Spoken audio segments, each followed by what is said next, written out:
Kai kalbame apie energetiškai savarankišką namų ūkį, visų pirma kalbame apie ūkį, kuris geba pats pasigaminti visą reikiamą energiją.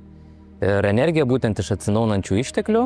Praktikoje turime tikrai labai įvairių pavyzdžių ir skirtingų tipų savarankiškumo. Ir dažniausiai populiariausiai sutinkamas turbūt yra, kai namų ūkyje yra įrengiama saulės elektrinė. Žiūrint į dar labiau nepriklausomus ir savarankiškus namų ūkius, matome, kad asmenys taip pat įsirenginėja ir šilumos siurblius, įsirenginėja kaupimo įrenginius, kas leidžia vėlgi perteklinę elektros energiją pasaugoti ir ją suvartoti kitų paros metu, pavyzdžiui, vakare ar naktį, kai nėra saulės šviesos. Na ir kalbant apie tą jau labiausiai savarankišką namų ūkį, tai galime kalbėti ir apie elektromobilių turėjimą namuose, apie įkrovimo stotelių įsirengimą, kai vėlgi iš tos pačios atsinaujinančios energetikos galime įkrauti elektromobilį ir darniai judėti mieste. Visų pirma, reikėtų pradėti nuo savo situacijos įsivertinimo, suprasti, koks yra jūsų elektros energijos suvartojimo poreikis, kokios jūsų galimybės įsirengti atitinkamus įrenginius. Ir supratus, kokios galios saulės elektrinės jums reikia, tuomet galite rinktis iš kelių įmanomų variantų, kaip gaminsite tą saulės energiją, elektros energiją.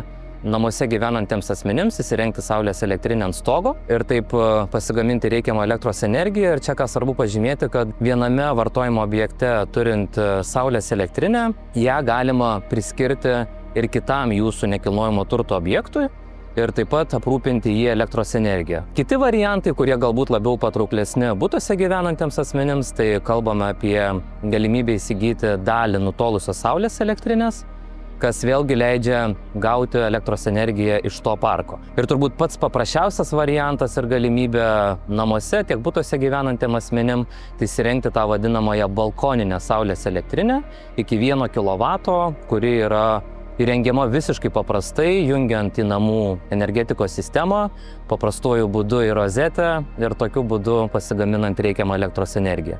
Tai tiesiog deklaruojate energijos skirstymo operatoriui, kad turite tokią elektrinę ir galite gaminti elektros energiją. Ir čia kartu reikia paminėti, kad galima pasinaudoti ir valstybės paramos priemonėmis, kurios leidžia įsigyti visus tuos išvardintus įrenginius ir objektus.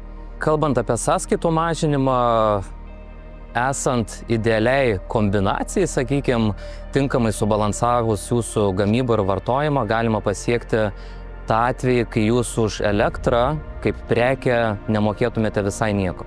Tai vidutiniškai skaičiuojame, kad tipinis namų ūkis pasinaudojęs valstybės parama įsirengti saulės elektrinę, tą investiciją atperka maždaug tarp 2–4 metų laikotarpį. Žaliam name, žaliam eisme, prie žalio parko bendraminčiai žaliai gyvena. Prisijunk prie žaliuomenės ir tu. Daugiau informacijos esinvesticijos.lt.